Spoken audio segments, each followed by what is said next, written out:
All right, we'll do a brief speaker introduction. Aubrey Elmore, IQVIA. I'm a principal in the regulatory compliance practice. Yeah, this is Srilekha Ramesh Kumar. I am from IQVIA. I work as a principal there. Hello everyone, I'm Kavita Gupta, Director of Government Pricing at Sandoz. So today we'll talk about building your government pricing compliance framework. And this is really geared towards emerging biotech. So there's really three assumptions we need to keep in mind today. One is human capital. It's really scarce. You know, as an emerging biotech, you may have a few resources out there that are working on market access and government pricing compliance. Two, financial constraints. You may not have a lot of finance, money to fund some of the operations from a GP compliance perspective. And then three, we're assuming there's no current compliance framework, right? So the way we're going to start this presentation is really the overlooked pillar of launch readiness is compliance. So what are we doing at launch initially here? We're getting ready to launch a product in the market. First, we've got to understand the product, right? Is it a pharmacy benefit? Is it a medical benefit? What are our market access teams doing, right? Payer reimbursement. They're looking at, our value proposition, right? What is our coverage going to be? What are our access expectations? Are we PEA to label? Are we no steps? 12-month look back? How are we going to position our product in the market?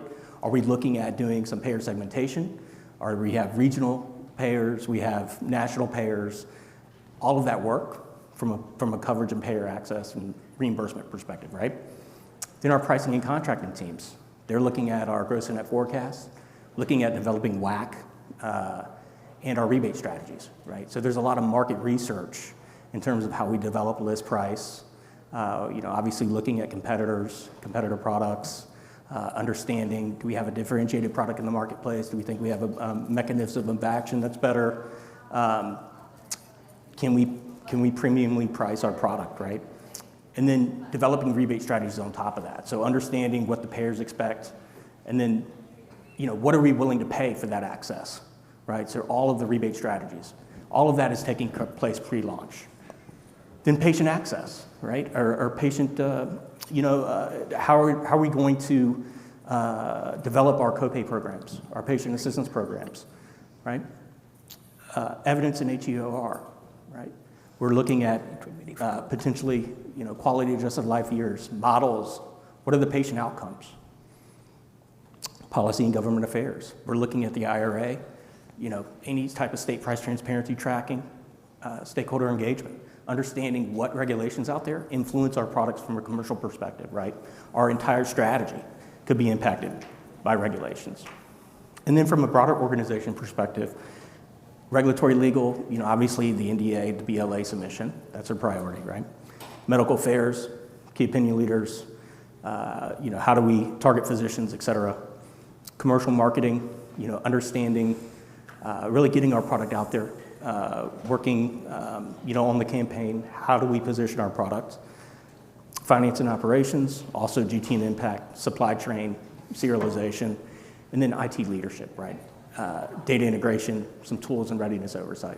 So on the bottom of the slide here, you see sort of a launch readiness deliverable timeline, right? And that orange circle there is GP compliance, and it has a question mark there because typically we don't think about GP compliance pre-launch.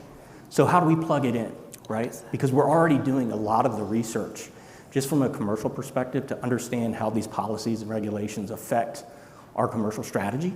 So why can't we somehow plug GP compliance into this, right? From a policy, SOP documentation standpoint, developing our methodologies, et cetera. So what you see here is a busy slide.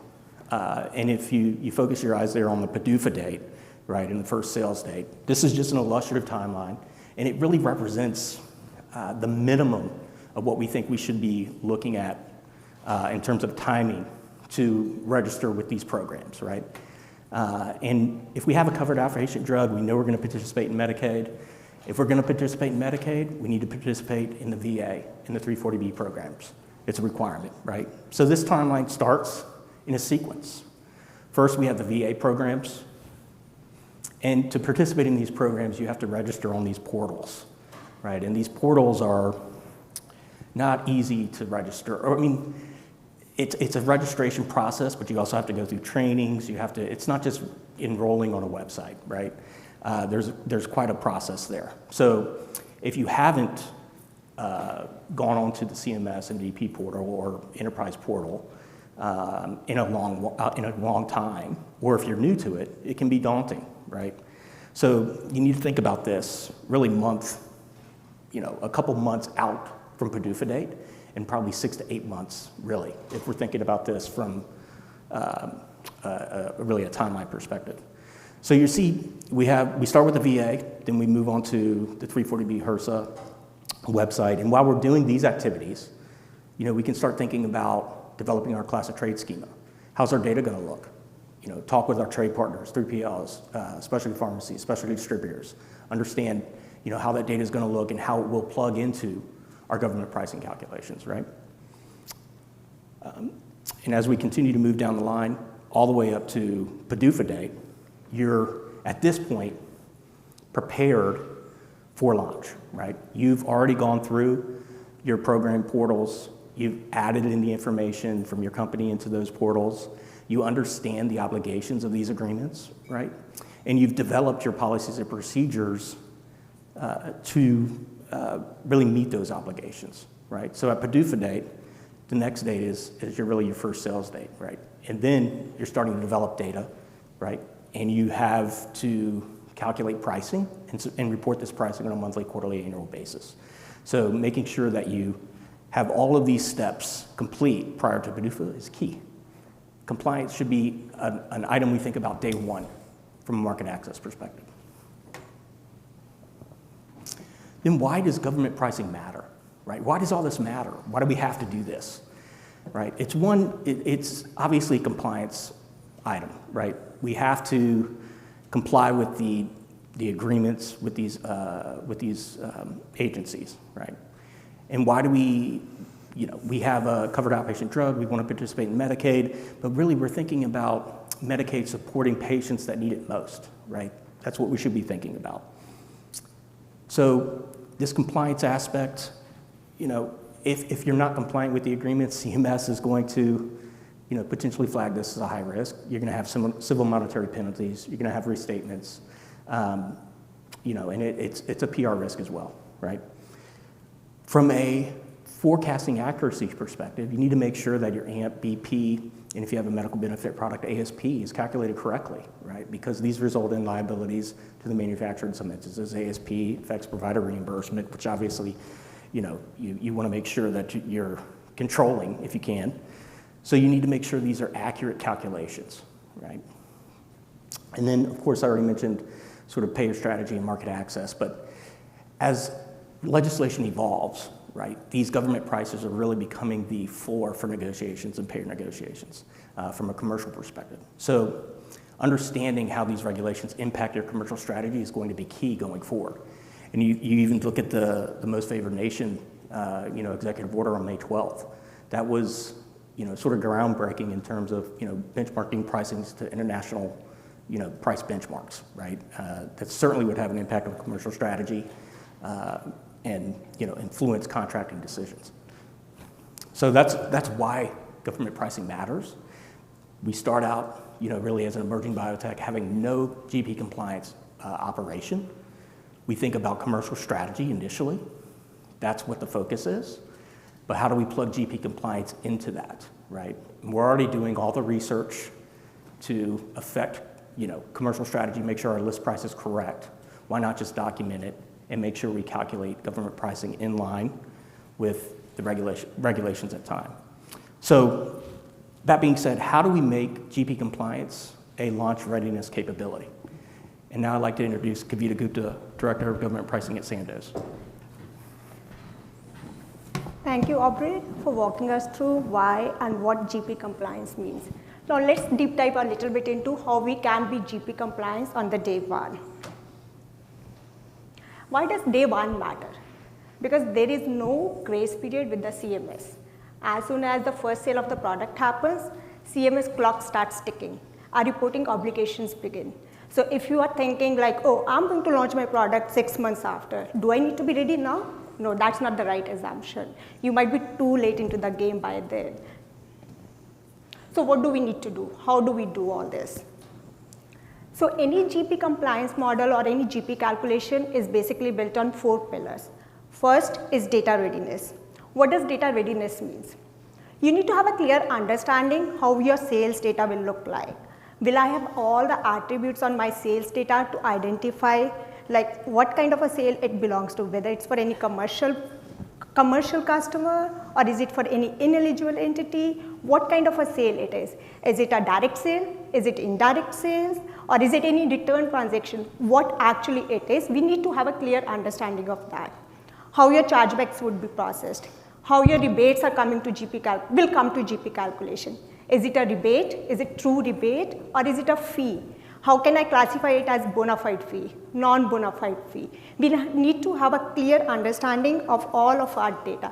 Not only the sales transactional data, we need to have a clear understanding of class of trades. You need to understand what your customer base is, how you are going to classify your customers. Once you have a clear understanding of your domain, learn about your products. Say, I'll take a different example, like you have a syringe. Commercial people are thinking like they are selling a syringe which is a pre-filled vial in the market. But for a GP people, it's a different unit of measure because we need to report the GP at a different level, which might be totally different for a commercial folk. We need to report at an ML level. So you need to understand and bridge the gap between the commercial and the GP people. Is there only one package size of that particular product? Are there multiple package sizes? One strength or multiple strength? Because when you are writing your commercial strategies, it has a different implications, but when you come to GP reporting, it has a different implications. Once you are ready with your data, define your calculations, document your methodology, document your policies, get it signed by your legal people. And it's not that you are once defined your policies, once you defined your methodology, you think I'm done. No, you need to keep updating it regularly. Have an annual review of your policies, annual review of your methodology. Where will GP sit? That's the third pillar. Do you want to make it a finance responsibility, or will it be a compliance responsibility, or will it be in market access? Who is going to sign off on the prices? Who is going to submit it to MDP portal or any government portal? Will it be some finance person? Will it be some market access person or a compliance person? Define your SOPs based on that. Define your workflow, because this all will come into play when you are audited at any point of time. And last but not least, tools in the system. What is your drug portfolio looks like? Like, are there many products or is it just one product? Will you be able to handle it in an Excel, or do you need a very big like a software or an application to do your GP calculation? Assess the needs.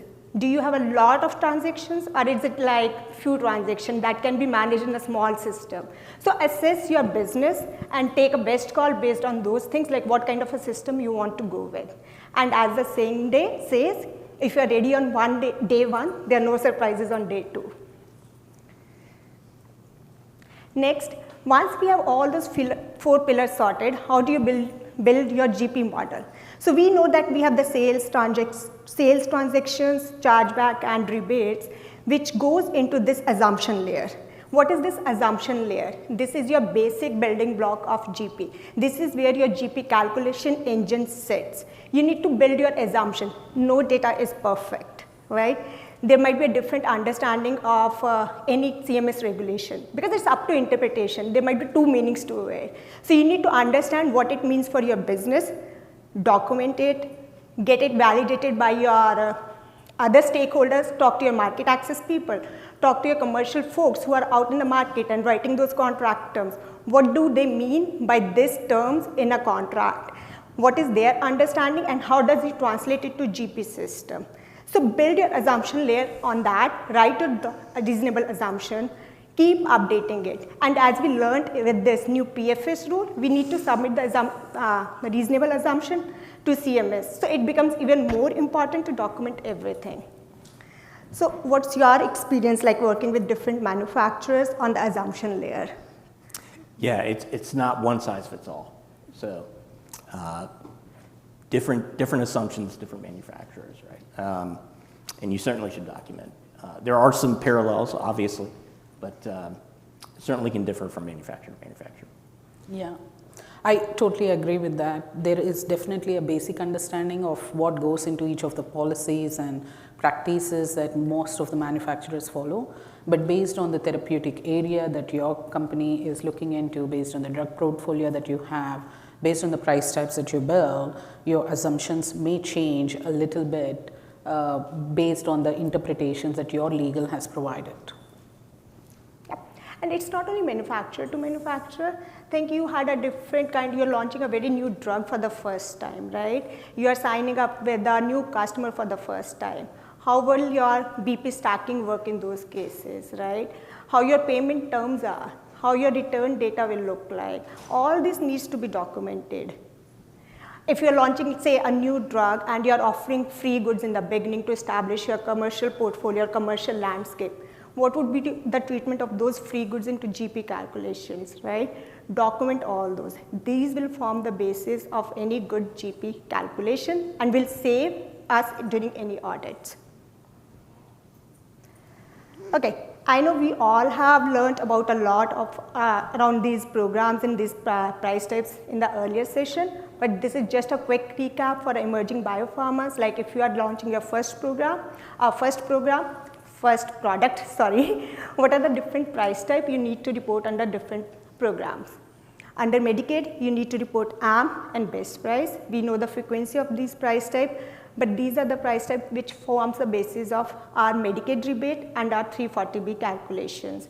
There is a lot, it's just not only like you are going to report the price, it comes with a lot of financial responsibility because Medicaid rebates are based out of our URA. Any misrepresentation of the PHS price can result in the revenue leakage. Second program is Medicare. We need to report ASP price under this program. This is a price type which forms the basis of any physicians or provider reimbursement. Any understatement of an ASP might impact the provider margin and might impact your adoption of therapy. Any overpayment or any overstatement of the ASP price might result into compliance risk and government audits. But ASP is the price type which will define your commercial landscape. There's a lot at the stake. Company reputation is at the stake. Last but not least, VA program. This looks like a lot. We have to report many price type at different times during the life cycle of a product when it comes to the VA. We need to have a clear understanding or clear knowledge when the first sale of the product happened because all these price types are clearly tied to the sale. Provisional FCP, maybe you need to report it as soon as you launch your product. Temporary FCP or temporary price 30 days after the product, after the 30 days of the first sale date of the product. So you need to keep a track of when is the first sale date of each product so that you can stick to these timelines. With this, I'll hand it over to Srilekha to walk us through how your GP compliance model will mature throughout the timeline. Thank you, Kavita.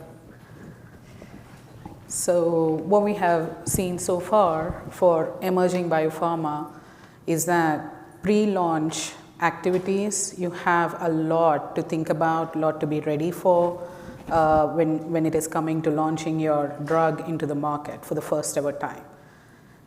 With that, we also understand, right, when you're emerging pharma, you have a lot of constraints in your place.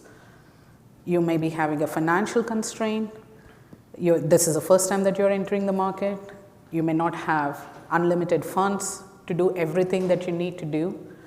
You may not have unlimited resources to work on each module or work on each price type or each compliance related activity. And as Aubrey talked us through, right, from an organizational standpoint, you have a lot of different organizational goals. Compliance is always a forgotten pillar.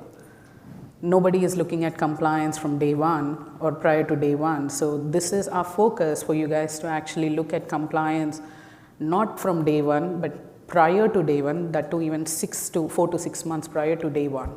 So while you're looking at it, you have to think about how you're bringing your resources to evaluate what are your compliance needs, what are your GP related needs are, and then how are you going to budget that with your financial aspects of the company, with your organizational goals and things like that. So with all that said, maybe you are starting with a small template kind of a thing, like, okay, I've created the basic needs that I have to follow from a compliance guideline standpoint. You might have thought like, okay, my new drug is getting launched into the market, so I want to first think about how do I calculate the basic price types based on the portfolio that it is in, whether it is Medicaid, VA, or ASP related. And then when you're trying to do that, you might have also appointed a couple of resources in your team. So this is what we call as for emerging biopharma as a phase 1 or a pre-launch, how you're scrambling with multiple things and how you're doing a lot of things at once, but want to also not neglect or forget this area. So you have put few resources to adapt to the changes that you're going through. So this graph here, we are going to talk through a maturity journey. It's not just pre-launch, it's not just day 1 or day 2, but how are you going to sustain in this mode of operations? What will be your operational excellence journey that you would define for your company, for yourself, for this group of people who are taking care of compliance within your organization? So the vertical axis here usually talks about your business goals, which could be varied from department to department. Commercial strategy may have a different goals. Your forecasting group has a different group. Your trade may have a different goals. How do we supply the product much faster or much efficiently, and what would be the rebate strategies that we would give, what would be a contracting methodology that we would like to have.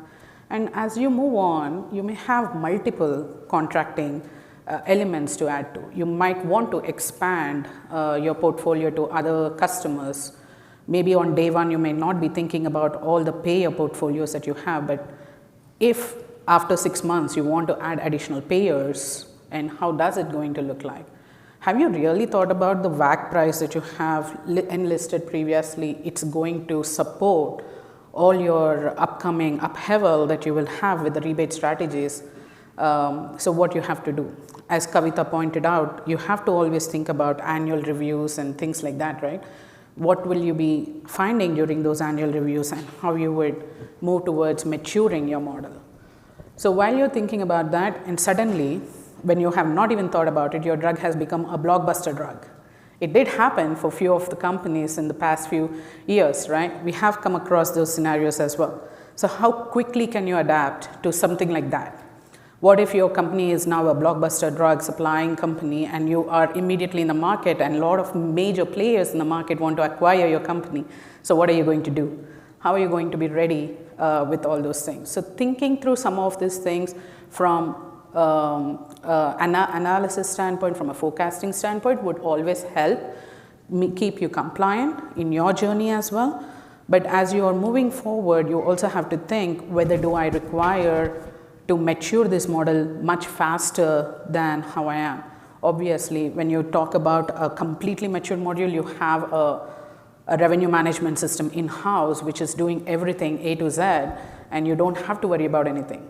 But again, where you're investing in which product, which systems, which outsourcing company that you're meeting with to outsource what part of your programs, and how are you going to reposition yourself to reevaluate whether they are doing what is necessary to be done, so that your company is not getting penalized at the end of the day, right? So these are some of the things that you have to think through, from a pre-launch scramble to launch readiness to early growth transition, and from there, how you're going to ramp up very quickly post-launch to coming to a completely matured organization with a matured model that you have for revenue management.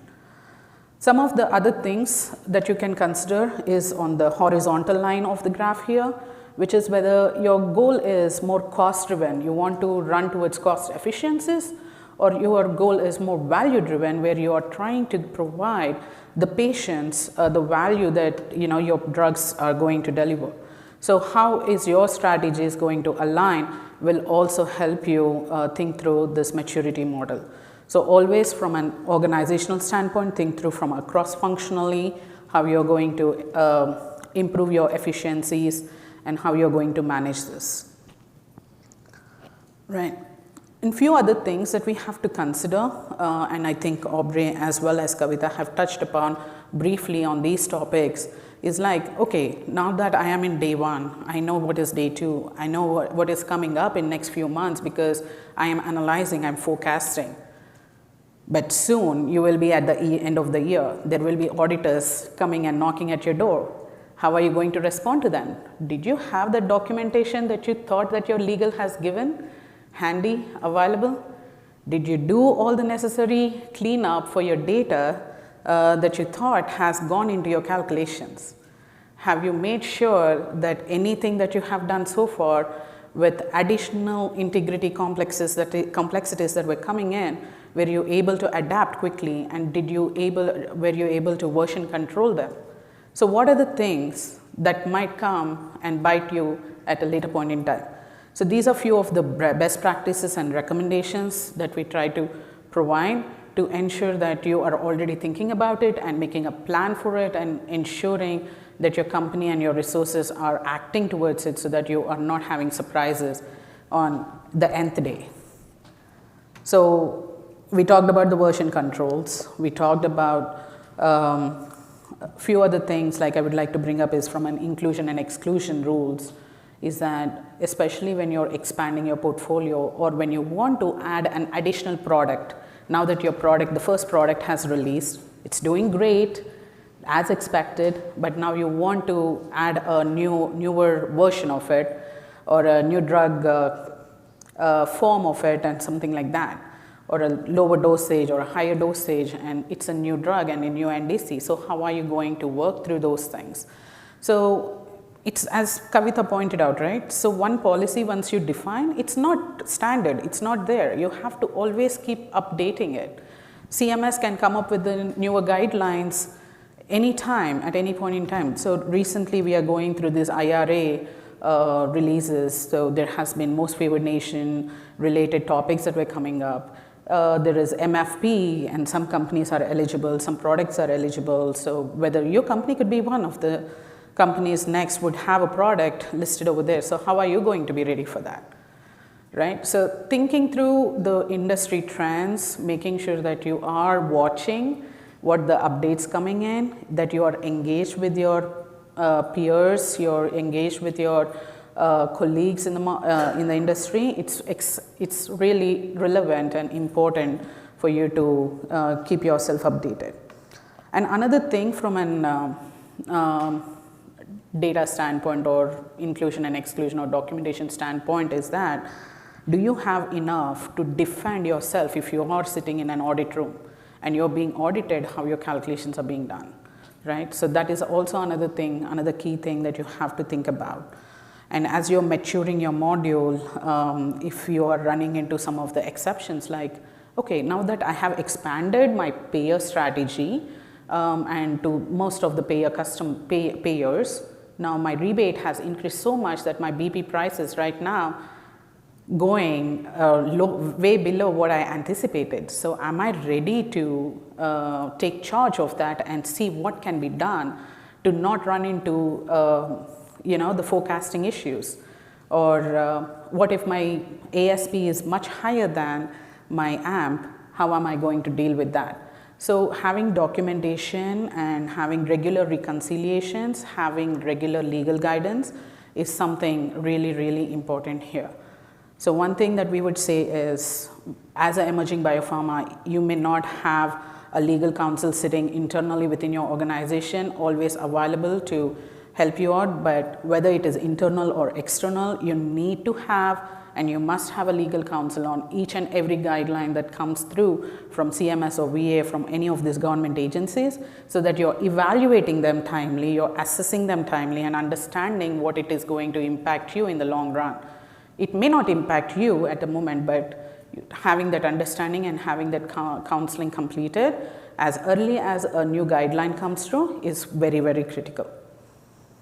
With that, I would also like to provide some resources here to all of you to look at. As an emerging biopharma, especially when you're looking at most of these websites, CMS website, because you might have already gone through for registration purposes to VA programs to CMS programs, it's not like you can find the single thing, single place everywhere, right? You have to it's a big jungle. It might be a very overwhelming experience for you guys when you are not knowing what you're looking for and where to look at and how to decipher it to understand what goes in next or what is the right content for you to leverage. But subscribing, some of these resources are paid subscriptions, some of these are free to subscribe. You can always subscribe to them so that you are always getting the latest and greatest news that is coming from these websites. There are the federal resources. Especially, it will be useful for knowing any competitor drugs that are coming. Maybe you have just ventured into a very non-competitive market, but suddenly after a year, you anticipate there are competitor drugs that are already there. So how are you going to price your strategies? How are you going to make it efficient? What are your discount programs going to look like? What are your patient access programs going to look like? So these FDA resources or the drug information websites that I've listed here can help you, can become great resources for you while you're evaluating those things. Let me ask here, Kavita, Aubrey, you have been in the industry.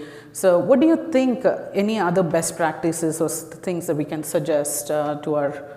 Yeah, I think, in terms of pre-launch, right, is having a calendar, a semi-automated calendar, right, in terms of, you can even do it in Excel and line it up to PDUFA date, right? So you have your PDUFA date and you have all your key items or activities that you need to complete by PDUFA, right? And you just automate it. And it's, each day it'll tell you, what you have to do during that day. You can have because like notifications, there's a lot of activities going on pre-launch.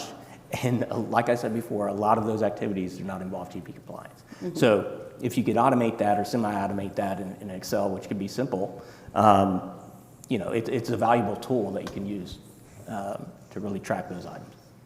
Yeah. Yeah. In my opinion, you should work very closely with your launch management team because you need to keep a track when you're launching the products. There is a lot which comes with the product launches. Say your product is ASP reportable product. When do you want to file the Q code application? When do you want to start publicizing your product with the CMS so that it is published at the right time into the ASP pricing file for the reimbursement? Any delay on those will impact your commercial landscape. So people will come and ask GP people in the end from the commercial side, people will come, oh, why my product is not listed in the ASP file? Because in their mind, they launched the product on this XYZ date and they expected the reimbursement to start the very first day, but it doesn't happen that way. So with the CMS, there are delays or there is a timelines when everything gets published in the different databases. So you need to start looking into all this from the very day one. Agreed, very well said. Thank you, Kavita and Aubrey. So with that, let me ask the audience, do you have any questions for us?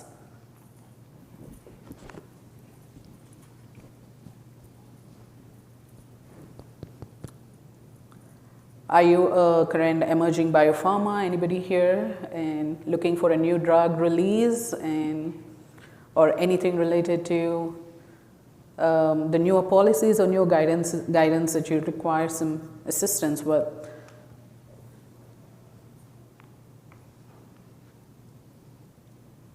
Okay, wonderful.